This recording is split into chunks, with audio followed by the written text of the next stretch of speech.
Let's bring in Professor John Blaxland from the Strategic and Defence Studies Centre at ANU. John Blaxland, thanks for joining us. What can we expect out of the meetings this Friday and Saturday?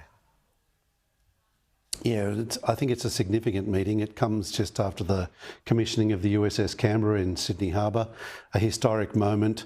It comes alongside the conduct of Talisman Sabre, an exercise that has traditionally been mostly US and Australian focused, but is now very much more inclusive of other countries in the region. It comes after Lloyd Austin will have visited Papua New Guinea on the way here, and the focus for the United States, mindful more than they have been for a long time on implications of their posture in the Pacific. So there's concerns about defence, economics, about climate change, about climate science and creative technological solutions to the challenges of the region as well. A lot on the agenda, but something that won't be, not necessarily something particularly grand coming out of this version of OSMIN. Mindful it's been going since 1985. Mindful also that the Prime Minister's scheduled to go to Washington later in the year, and that they wouldn't want to steal any thunder from the Prime Minister's probable announcements coming up in that space in the coming months. Well, interesting you should raise that. The PM, as I understand it, will be announcing the timing of his trip and the nature of his trip to the White House later this week. What's the significance of that trip, of that event?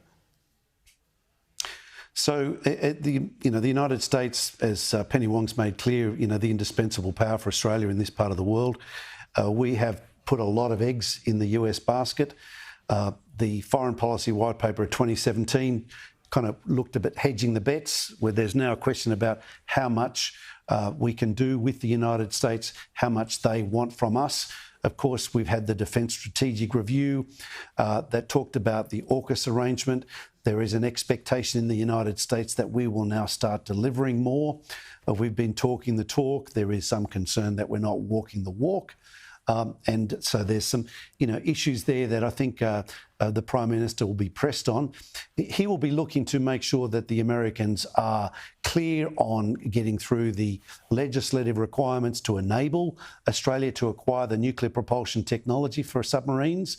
That's the International Trade in Arms regulations, lifting for Australia, changing to legislation on defence procurement and sharing of data. They're really important provisions to enable this to go forward. The quid pro quo for Australia is that we need to demonstrate that we're serious about progressing this and investing in this space. And as I said, we've talked the talk, we need to walk the walk. A lot of contractors in Australia are waiting for the government to make some announcements, to sign some contracts, to get the ball rolling on the initiatives that have been talked about in the white paper. Beyond that, of course, there's the economic dimension, and this is something that Penny Wong will be very interested in for the OSMIN as well. The Indo-Pacific Economic Framework. The Americans walked away from the Trans-Pacific Partnership that became the Comprehensive Progressive Trans-Pacific Partnership, CPTPP. It's a mouthful that Japan championed and Australia supported.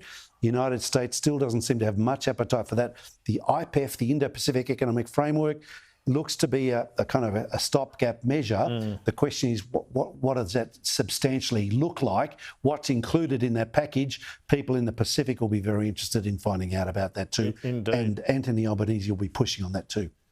John Blaxland, thanks so much for your time this afternoon.